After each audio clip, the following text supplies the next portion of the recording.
UP में काबा गाने को लेकर फेमस हुई नेहा सिंह राठौड़ को पिछले दिनों यूपी पुलिस ने नोटिस दिया था। उनके पति हिमांशु की फिलहाल नौकरी जा चुकी है। हाल ही में नेहा ने अपनी कहानी और अपने बीते दिनों को याद किया और बेहद मार्मिक तरीके से अपनी बीती बातों को बताया। आपको बताते हैं कि आखिर नेहा ने क्या कहा। मैं यूपी में काबा फेम नेहा सिंह राठौड़ इन दिनों सोशल मीडिया पर ट्रोल हो रही हूँ। माँ सदमे में है, पति हिमांशु को नौकरी से निकाल दिया गया है, मेरे सारे इवेंट्स कैंसिल करा दिए गए हैं, मेंटली काफी डिस्टर्ब हूँ, ब्लड प्रेशर लो रहता है, ससुराल में लोग ताने मार रहे हैं, कह रहे हैं कि बहू पर बहुत गुमान था, 6 महीना भी नहीं हुआ शादी को कि घर में पुलिस बुला ली, कोर्ट कचहरी तक पहुंच गई, पता नहीं आगे क्या क्या कराएगी। जिस तरह से वे लोग मेरे पीछे पड़े हैं, अब तो रोजी रोटी की चिंता भी सताने लगी है। वे लोग चाहते हैं नेहा इतना मजबूर हो जाए कि गाना छोड़ दे, लेकिन मैं ऐसा नहीं होने दूंगी। बहुत होगा तो दिल्ली छोड़ना पड़ेगा, गाँव लौट जाऊंगी, खेती बाड़ी करूंगी, लेकिन गाना नहीं छोड़ूंगी। पहली बार यूपी में काबा गाया तो मुझे इतना ट्रोल किया गया कि अंदर तक हिल गई। लोगों ने ऐसी ऐसी गालियां दी कि बता नहीं सकती। सोशल मीडिया पर मुझे घर वालों को ब्लॉक करना पड़ा, क्योंकि कोई भाई बाप यह नहीं सह पाएगा कि उसकी बहन बेटी को कोई वैश्या बोले। उसी वक्त मेरी मंगनी हुई थी। जिस तरह से मुझे ट्रोल किया जा रहा था, मैं डर गई थी कि मेरी शादी न टूट जाए। हिमांशु के साथ फोटो शेयर किया तो लोग कहने लगे भैंसे से शादी कर रही है, इसका पति सांड है। नेहा ने यह भी बताया कि आखिर वह नेहा सिंह राठौड़ कैसे बनी। नेहा कहती हैं, नेहा सिंह राठौड़ कैसे बनी यह सिर्फ मैं जानती हूँ। बहुत दर्द भरी कहानी है मेरी। हर 5वें दिन मेरे सामने कोई न कोई समस्या खड़ी हो जाती है। माँ बाप को मेरा गाना बजाना कभी पसंद नहीं रहा। माँ चाहती है कि बीएड करके मास्टरनी बन जाऊं या चूल्हा चौका करूं, किसी सरकारी नौकरी वाले से मेरी शादी हो जाए। पिता आज भी कहते हैं कि गाना बजाना छोड़ो, नहीं चाहिए पैसा, हमें समाज में इज्जत चाहिए। लेकिन मैं जानती हूं कि मैं जो कर रही हूं ठीक कर रही हूं। बिहार के कैमूर भभुआ में पैदा हुई। पापा लखनऊ में प्राइवेट नौकरी करते थे। गाँव में भाई बहन और माँ के साथ रहती थी। पापा सीधे थे, लेकिन माँ मुझ में और भाई में फर्क करती थी। दादी भी भाई के खाने में घी डालती थी और मुझे मना कर देती थी। कहती थी कि तुम्हें ससुराल जाना है, घी खाकर यहाँ अखाड़ा लड़ना है क्या।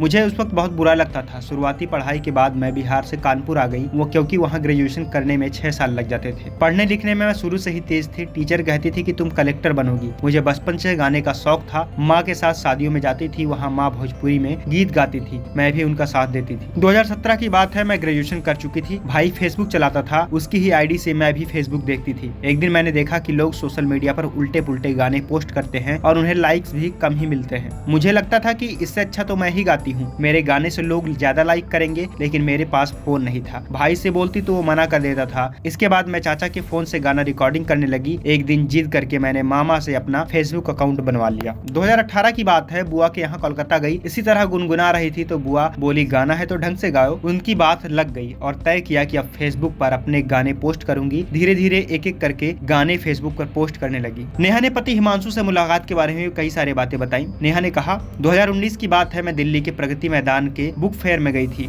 वहाँ बुक स्टॉल पर एक लड़का मिला, हिमांशु। उससे बातचीत हुई और हमने अपने नंबर एक दूसरे को शेयर किए। उससे फोन पर बात होने लगी। एक दिन उसने मुझे प्रपोज किया, तब मैंने मना कर दिया। जब माँ को बात पता चली कि मैं एक लड़के से बात करती हूँ तो उन्होंने भाई से मेरा फोन तोड़वा दिया। भाई ने हिमांशु को फोन पर गालियां दी, बहुत बुरा भला कहा। हिमांशु ने मेरी मौसी के बेटी को फोन किया कि नेहा के घर वालों ने उसका फोन तोड़ दिया है। मैं नेहा से बात नहीं करूंगा, लेकिन उसे फोन मिलना चाहिए, कम से कम वो गाना गा सके। मौसी की बेटी ने भाई को समझाया कि देखो उसे फोन दे दो। मैं भी एक नंबर की जिद्दी थी, तय कर लिया चाहे कुछ हो जाए अपना काम नहीं छोड़ूंगी। एक दिन बहुत सारे फोन खरीदूंगी। लड़कियां मेकअप करके सुंदर दिखना चाहती हैं, उनकी कई इच्छाएं होती हैं, लेकिन मेरी इच्छा सिर्फ एक फोन की थी। 2020 के विधानसभा चुनाव के वक्त एक मीडिया कंपनी से गाने के लिए मुझे 1.5 लाख रुपए मिले। मैंने सबसे पहले एक फोन खरीदा। उस वक्त मुझे इतनी खुशी हुई कि बता नहीं सकती। कुछ दिन बाद मैंने उसी भाई को एप्पल का फोन गिफ्ट किया जिसने मेरा मोबाइल तोड़ा था। चुनाव के दौरान मैंने बिहार में काबा गाया, जिससे मुझे काफी शोहरत मिली। इस गीत के जवाब में बिहार सरकार को भी गाना बनवाना पड़ा। सब लोग जानना चाहते थे कि कौन है वो लड़की जिसके गाने का जवाब सरकार को देना पड़ गया। हालांकि मैं ट्रोल भी खूब हुई। किसी ने मुझे दलाल कहा तो किसी ने आरजेडी की एजेंट। मुझे अश्लील गालियां दी। ट्रोलिंग के बाद पापा बहुत नाराज हुए। उन्होंने कहा अगर गाना है तो पारंपरिक गीत गाओ, पॉलिटिकल सटायर नहीं। लेकिन मैं उनकी सुनती कहाँ हूँ। मैं जानती हूँ कि सही काम कर रही हूँ। इसके बाद हिमांशु को लेकर घर में कलह रहने लगी। माँ का कहना था कि मैं किसी सरकारी नौकरी वाले से ही शादी करूँ। घर वालों को लगता था कि हिमांशु उनकी बेटी को फंसा रहा है, उल्लू बना रहा है। हिमांशु ने मेरे भाई से शादी को लेकर बात की, लेकिन भाई ने मना कर दिया। फिर हम दोनों के पापा ने एक दूसरे से बात की। कुल मिलाकर कलह कलेश और ना करते मेरी हिमांशु से शादी हो गई। शादी के बाद सब कुछ ठीक चल रहा था। हम दोनों अपनी नई जिंदगी जी रहे थे। फिर से पेच फंस गया। कुछ दिन पहले कानपुर देहात वाली घटना को लेकर मैंने एक गीत लिखा, यूपी में काबा सीजन 2। गीत खूब वायरल हुआ। 17 फरवरी को पुलिस मेरे ससुराल में नोटिस लेकर चली गई। उस दिन के बाद से मायके और ससुराल वाले दोनों परेशान हैं। माँ की तबीयत बिगड़ी तो अस्पताल में भर्ती कराना पड़ा। वे कहने लगी बोली कि अब तुम जेल जाओगी। घर के लोग लगातार फोन करते रहते हैं, कहते हैं कि गाना छोड़ दो, मुसीबत मत लो, मैं भी टूट चुकी हूँ, मेंटली परेशान हो गई हूँ, कई बार तबीयत बिगड़ जाती है, अस्पताल में भी रही, लेकिन घर वालों से कहती हूँ सब कुछ ठीक है। मैं कोई सांसद या विधायक की बेटी तो नहीं हूँ, गाऊंगी नहीं तो खाऊंगी कहाँ से। अब तो पति की नौकरी भी नहीं है, पहले से जितने भी मेरे प्रोग्राम तय थे सब कैंसिल कर दिए गए हैं, नई बुकिंग भी नहीं है। वे लोग तो यही चाहते हैं कि मैं तंग आकर गाना छोड़ दूं, लेकिन ऐसा होगा नहीं। भोजपुरी ने मुझे जन्म दिया है, माटी का एहसान है मुझ पर, गरीब परिवार से हूँ, आखिरी सांस तक गरीबों के लिए लड़ूंगी, लिखूंगी और गाऊंगी भी। ये तो रहे दैनिक भास्कर को दिए गए एक इंटरव्यू में नेहा सिंह राठौड़ के इंटरव्यू के प्रमुख अंश। देश और दुनिया की दूसरी खबरों को भी जानने के लिए देखते रहिए हमारे चैनल को और जुड़े रहिए नव आयुध के साथ।